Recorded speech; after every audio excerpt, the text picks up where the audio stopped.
banget akhirnya ketemu lagi bareng aku Ayu Rahmawati. Pastinya cuma di items informasi ke teman-teman milenial hanya di Mata Milenial Indonesia TV, matanya Indonesia. Seperti biasanya nih selama kurang lebih 30 menit ke depan, Ayu akan kasih info yang seru-seru banget pastinya. Nggak cuma seru tapi berguna banget untuk teman-teman semua, jadiin referensi kalian mau jalan-jalan, makan-makan, apapun itu.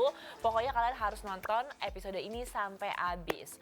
Nah sekarang ini Ayu pengen ngasih tahu dikit kira-kira apa sih yang akan kita bahas pada episode kali ini. Di episode kali ini kita akan sedikit melipir dari Jakarta untuk lihat gimana sih pesona Kabupaten Serang. Siapa yang udah pernah ke Serang? Harusnya sih udah pada pernah ya, karena ini tuh deket banget. Nah sebelum kita bahas apa aja sih yang jadi pesona Kabupaten Serang, kita bahas dulu nih asal usul dari Kabupaten Serang, Banten. Nah kan kalau misalkan kata pepatah nih ya teman milenial, tak kenal maka tak sayang. Jadi kalau kita lihat nih menurut sejarahnya, konon katanya asal usul nama Serang berasal dari bahasa Sunda yang artinya adalah sawah. Sebelum lahir menjadi kota Serang pada 10 Agustus 2007, wilayahnya itu memiliki sejarah yang panjang banget nih. Kita bahas satu-satu ya. Jadi asal-usul nama kota Serang ini berasal dari ucapan Syarif Hidayatullah atau Sunan Gunung Jati yang melakukan dakwah Islam di wilayah Pajajaran, Jawa Barat. Sewaktu di perjalanan nih ya teman milenial, Sunan Gunung Jati itu melewati sebuah persawahan di daerah Banten. Akhirnya dia nih secara spontan bilang sebuah kata yaitu serang, wah yang artinya adalah sawah. Sejak waktu itu akhirnya teman milenial daerah tersebut dikenal dengan nama Serang. Selain itu versi lain menyebutkan bahwa Serang ini berasal dari Jawa Banten. Serang. Nah, jadi kayak dua kalimat yang dipisah, dua kata yang dipisah gitu loh teman milenial. Yang artinya adalah sekelompok atau seikat. Penamaan kata ini berasal dari sebuah pemukiman yang ada di wilayah Serang zaman dulu. Yang terbentuk secara mengelompok dan masing-masingnya itu terdiri dari puluhan rumah. Dan kalau kita lihat lagi teman milenial, sebenarnya nih cikal bakal terbentuknya kota Serang itu nggak jauh dari sejarah Banten. Kenapa nggak jauh dari sejarah Banten? Karena kota ini itu dulunya merupakan bagian dari Kesultanan Banten yang udah berdiri lumayan lama teman milenial dari abad ke-16. Sebelum abad ke-16 banyak berita-berita tentang Banten yang ini tuh nggak kecatat dalam sejarah dan hanya diketahui bahwa wilayah ini itu merupakan bagian dari Kerajaan Sunda. Dan kalau kita lihat nih teman milenial, ternyata ada salah satu versi sejarah yang mengatakan bahwa ketika tanah Sunda masih dalam kekuasaan Kerajaan Pajajaran, di Banten itu ada dua kerajaan, yaitu Kerajaan Banten Girang dan Kerajaan Banten Pesisir. Kerajaan Banten Girang dipimpin oleh seorang yang namanya adalah Adipati Suragana. Sementara kalau yang Banten Pesisir itu dia dipimpin oleh Adipati Surosowan. Katanya juga teman milenial, kedua pemimpin ini itu merupakan putra dari Prabu Siliwangi. Wah berarti emang darah biru nih. Nah kalau misalkan tadi kita udah bahas sedikit tentang asal-usul Kabupaten Serang, selanjutnya kita nih punya bahasan tentang ritual upacara adat di Serang, Banten yang sampai sekarang masih turun-menurun dilakukan dan tradisinya itu terjaga banget. Ada yang pernah dengar nggak namanya Serentahun? Nah ini adalah upacara adat Serentahun yang salah satunya ini tiap tahun selalu diadakan di Banten. Jadi emang tahunan ritual ini selalu wajib ada. Di mana ritual ini diadakan sebagai bentuk dari rasa syukur masyarakat setempat atas hasil panen yang diperoleh. Di mana ritualnya itu sendiri dengan menyerahkan hasil bumi kayak padi, kemudian nanti disimpan tuh padinya dalam leit atau yang biasa disebut dengan lumbung padi desa. Acara itu digelar oleh masyarakat yang berada di desa Kenakes atau Kanekes Lebak yang ada di Banten.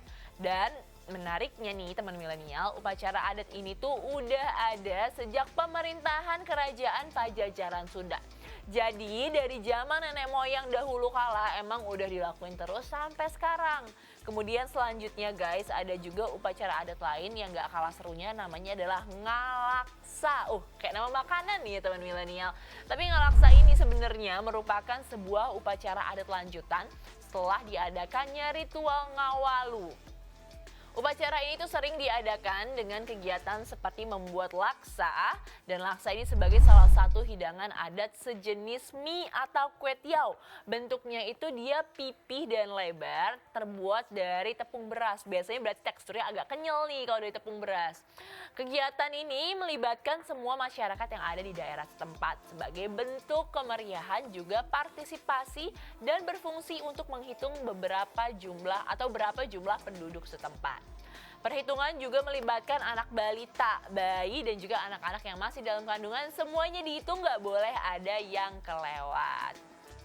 Kemudian selanjutnya ini ada masyarakat Baduy di pedalaman Kabupaten Lebak, Banten ramai menyebutkan atau merayakan tradisi ngalaksa untuk mengucapkan rasa syukur kepada Tuhan Yang Maha Kuasa atas keberhasilan hasil panen pertanian ladang huma.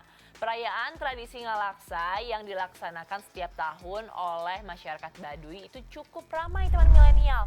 Bahkan warga Baduy memadati 15 rumah warga kampung Cibengkung sambil duduk-duduk menunggu perayaan ngalaksa, hingga membuat daun janur aren untuk dijadikan simbol pendataan jiwa sensus. Perayaan tradisi ngalaksa ini dipusatkan di rumah dangka seorang kokolot atau tetua adat Baduy. Mereka warga Baduy ini juga mendapatkan makanan laksa yang terbuat dari tepung beras dan mengucapkan rasa syukur kepada Tuhan Yang Maha Kuasa atas limpahan yang diberikan dari hasil pertanian ladang huma. Wah, berarti ini adalah satu bentuk rasa syukur sekaligus juga bisa buat bonding masyarakat Serang dan sekitarnya. Keren banget nih ngalaksa. Selain ngalaksa ada juga yang namanya seba. Nah, seba ini merupakan upacara tradisional yang biasa dilakukan oleh masyarakat suku Baduy. Tradisi seba biasa dilakukan dalam rangka menyampaikan rasa syukurnya atas hasil panen yang melimpah dalam satu tahun. Upacara ini itu rutin dilaksanakan setiap tahun yang di dalamnya ada prosesi silaturahmi antara masyarakat suku Baduy dengan pemerintah setempat.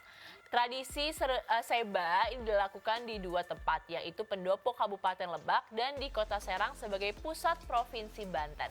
Seba adalah kata dalam bahasa Baduy yang artinya adalah persembahan.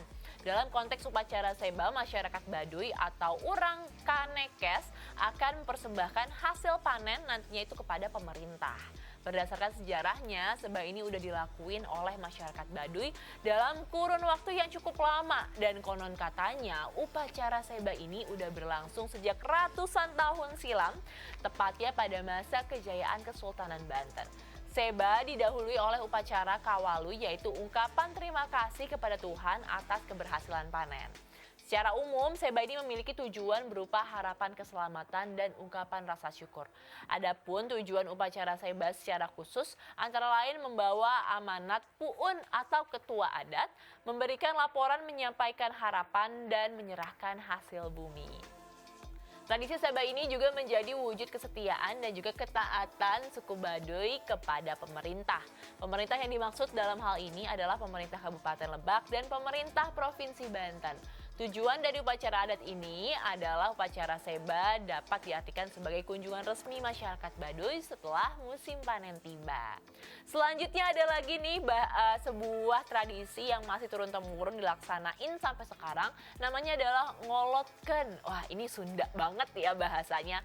Dalam bahasa Indonesia, ngolotken itu artinya adalah melamar. Ya, bener banget teman milenial, ritual adat ini merupakan salah satu tradisi yang harus dilakukan calon pengantin sebelum memutuskan untuk menikah. Uniknya, ngolotken di Banten dilakukan oleh pihak calon pengantin perempuan. Dan berbeda dengan daerah lainnya, di sini emang calon pengantin perempuan itu berhak memilih dan melamar calon pasangannya kelak. Ini emansipasi banget berarti nih. Jadi nggak cuma laki-laki aja yang bisa ngelamar, perempuan juga bisa. Untuk melakukan upacara adat ini, biasanya pihak perempuan akan mengutus seseorang untuk mengunjungi rumah calon pengantin pria. Tujuannya pasti dong buat menanyakan persetujuan si laki-laki tentang lamaran yang ditujukan. Kalau diterima, saat itu juga akan ditentukan waktu pernikahan. Pada tradisi ngolotken, pihak pelamar biasanya membawa beberapa barang untuk dihadiahkan pada calon pengantin laki-laki. Kalau lamaran ditolak, nanti calon pengantin perempuan berhak membawa hadiah tersebut kembali sebagai simbol gagalnya proses ngolotken. Nah, nggak cuma itu aja teman milenial yang keren-keren dari Kabupaten Serang, tapi masih banyak banget hal lain yang keren-keren dan menarik. Kira-kira apa aja? Yang penasaran? Stay tune terus yuk sama aku Ayu Rahmawati, pastinya cuma di Items Informasi ke teman-teman milenial.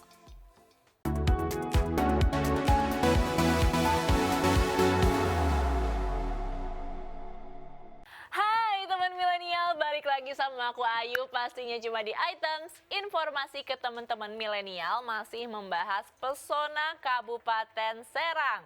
Siapa yang udah kepo kira-kira di segmen ini kita akan bahas apa?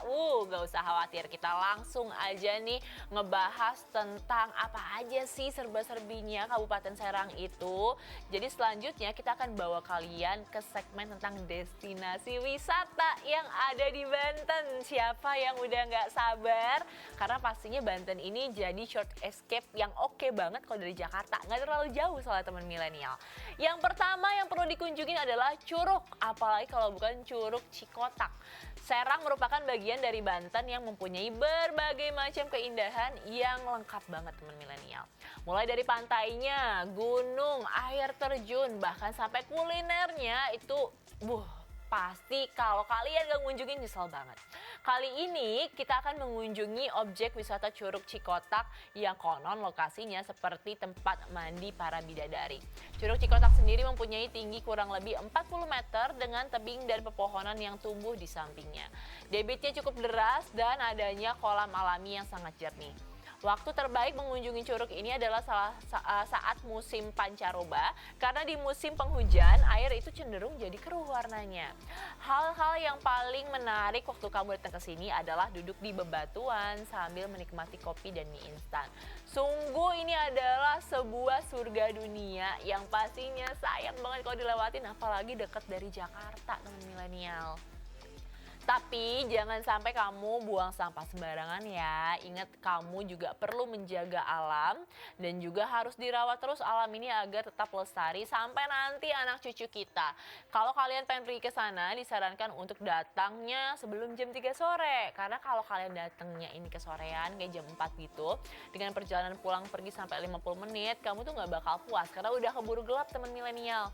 Lepas dari jam 5 sore, suasananya itu seperti yang aku bilang tadi, udah gelap dan rasanya tuh bahaya deh kalau misalkan kalian malam-malam masih berjalan ke arah kampung. Dan Curug Cikotak itu juga terletak di Kampung Cikotak, Desa Cibojong, Kecamatan Padarincang, Kabupaten Serang, Banten. Waktu menuju lokasi, kamu harus memacu kendaraan menuju Kampung Cikotak terlebih dahulu. Kawasan ini tuh berjarak kurang lebih 1 km dari alun-alun kota Serang. Atau dia tuh makan waktu ya kurang lebih 10-20 menit gituan lah. Dan jalan yang dilalui emang cukup mengesankan. Trek yang harus kamu lalui adalah perbukitan dengan kontur yang naik turun. Sepanjang perjalanan kamu pasti nggak akan menemukan kesulitan karena sebenarnya jalannya itu tinggal lurus aja, kayak tinggal ikutin aja jalan setapaknya. Selama perjalanan kamu tuh bakal menemukan jembatan kayu yang dinamakan PDKT. Wah, apa nih? Dan untuk menyamarkan rasa lelah, penduduk sekitar tuh udah mendapatkan atau menempatkan beberapa tulisan yang lucu dan juga viral. Jadi perjalanan kamu tuh bakal semakin berkesan dengan ketawa-ketawa kecil lah karena ada hiburan-hiburannya tadi. Dan sesampainya di titik lokasi, kamu udah disuguhin dengan air yang jernih banget. Di bawah guyurannya tuh nanti akan ada kolam alami yang bisa kamu manfaatkan untuk berenang-renang. Di tengah-tengahnya kamu bisa melihat betapa jernih dan birunya air ini. Dinginnya air membuat badan kamu bakal segar banget, apalagi kalau kamu datang saat siang hari. Spot-spot cantik juga udah menunggumu di sini dan bebatuan yang besar dan kecil bisa dijadikan sebuah bahan foto. Suasananya juga asri banget loh teman milenial. Pasti banget kamu betah di sini, pengen lama-lama di sini, nggak kerasa atau udah sore aja. Selain itu ada juga nih ya wisata alam lainnya yang seru banget, itu Gunung Pinang. Sebenarnya Gunung Pinang itu merupakan sebuah bukit yang secara letaknya masuk dalam kawasan administratif Kecamatan Kramat Watu, Kabupaten Serang. Gunung Pinang yang sebenarnya sebuah bukit ini tingginya kira-kira sekitar 260 meter dari permukaan air laut dan letaknya sekitar 15 km dari kota Serang. Selain bisa dijadikan sebagai kawasan konservasi dan observasi oleh mahasiswa, terutama nih ya buat mereka yang jurusannya biologi dan juga potensi alam yang dimiliki Gunung Pinang. Di tempat-tempat tertentu juga masyarakat setempat udah menyulap Gunung Pinang menjadi tempat wisata yang gak kalah cantiknya. Banyak banget loh spot-spot unik dan juga instagramable yang cocok banget kalau kalian selfie-selfie atau foto-foto di sini sama teman-teman kalian. Permainan-permainan alam juga udah mulai dibangun. Terus ada juga nih warung kopi buat kalian yang suka nongkrong-nongkrong sambil menikmati indahnya alam. Ini pasti pilihan yang oke banget. Adapun asal-usul nama Gunung Pinang sendiri, ini adalah nama-nama tempat berdasarkan cerita rakyat sebagai dokumentasi Dinas Kebudayaan dan Pariwisata Provinsi Banten. Tahun 2014 yang disusun oleh Juliadi dan Nelly Wahyudi, ini pemberian namanya berkaitan dengan sebuah jenis pohon yang dahulu banyak tumbuh di tempat tersebut, yakni adalah pohon pinang. Pohon pinang ini adalah sejenis palma yang tumbuh di daerah Pasifik Asia dan Afrika bagian timur. Selanjutnya masih banyak banget ini potensi wisata alam yang ada di Serang, salah satunya adalah goa. Namanya adalah Goa Cilayang.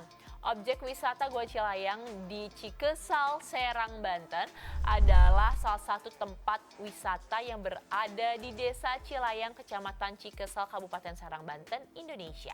Objek wisata Goa Cilayang di Cikesal, Serang, Banten adalah tempat wisata yang ramai banget dengan wisatawan pada hari biasa maupun hari libur juga. Ini pasti ramai banget. Tempat ini sangat indah dan biasanya memberikan sensasi yang berbeda-beda dengan aktivitas kita sehari-hari. Objek wisata Goa Cilayang di Cikesal, Serang, Banten memiliki pesona keindahan yang sangat menarik buat kalian kunjungi.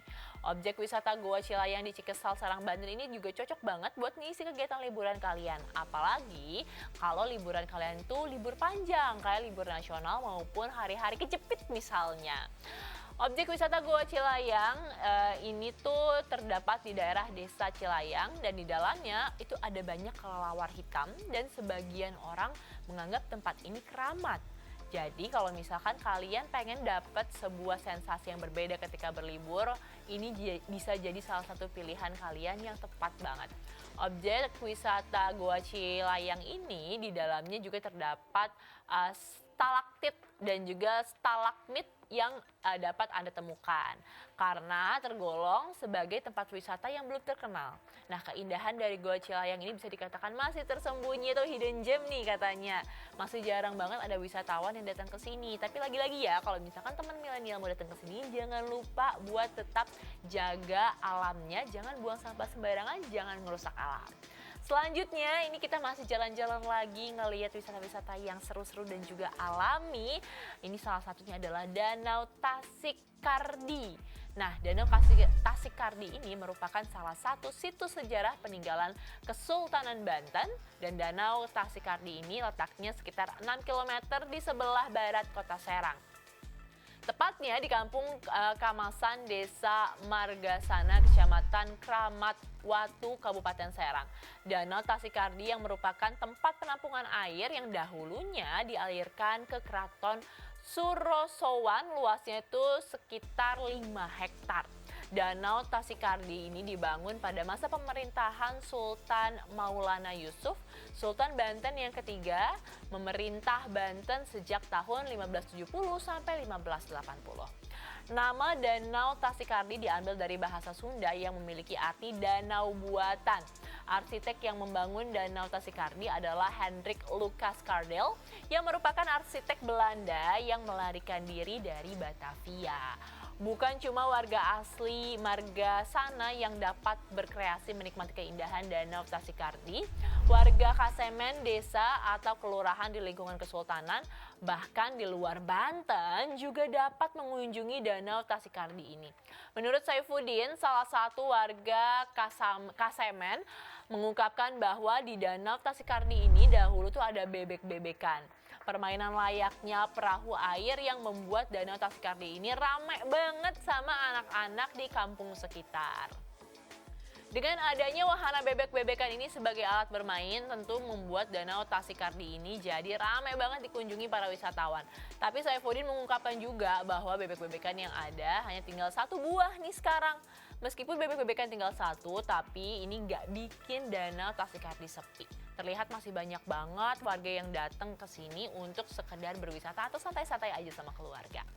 Ada yang mancing ikan juga di sini dan berkreasi dengan menggelar karpet sambil menikmati makanan, sekedar untuk duduk-duduk sambil merasakan kesegaran udara di sekitarnya. Meskipun Danau Tasikardi ini udah ada dari zaman dahulu kala dan dinyatakan sebagai salah satu situs sejarah, dengan adanya perawatan dan pengembangan, Danau Tasikardi pun sampai sekarang lingkungannya masih asri banget dan benar-benar terjaga. Dan tadi kalau kita udah ke danau, udah ke tempat yang adem-adem, siapa nih tim pantai teman milenial di sini yang suka banget ke pantai? Nah, selanjutnya ada juga Pantai Labuan. Kota objek wisata Pantai Labuan di Mancak, Serang, Banten juga terkenal akan objek wisata Pantai Labuan di Mancak yang sangat menarik untuk dikunjungi. Objek wisata Pantai Labuan di Mancak ini cukup bagus dan bersih. Kotoran yang ada adalah kotoran alam kayak ranting-ranting, terus ada batok kelapa, serta kulit kerang yang berserakan. Bukan sampah plastik kayak pantai-pantai yang ada di kota besar. Nih bisa kebayangkan berarti bedanya teman milenial. Dan deburan ombaknya itu cukup tenang seperti deburan ombak di pantai utara Jawa. Cukup nyaman juga kalau misalkan kalian datang ke sini terus santai-santai di pinggir pantai ditemani dengan deburan ombak serta alunan merdu dari gesekan dedaunan nyiur. Apalagi waktu kalian di sana kondisi pantai itu lagi sepi sehingga kalian ini bisa menikmati sentuhan suasana yang pastinya bikin kalian jadi rileks dan juga nggak mau pulang cepat-cepat. Gimana? Ada yang udah ngiler, pengen buru-buru ke Serang buat liburan? Sama kok, kita di sini juga langsung pengen ke Serang rasanya. Tapi ternyata teman milenial nggak sampai di situ aja.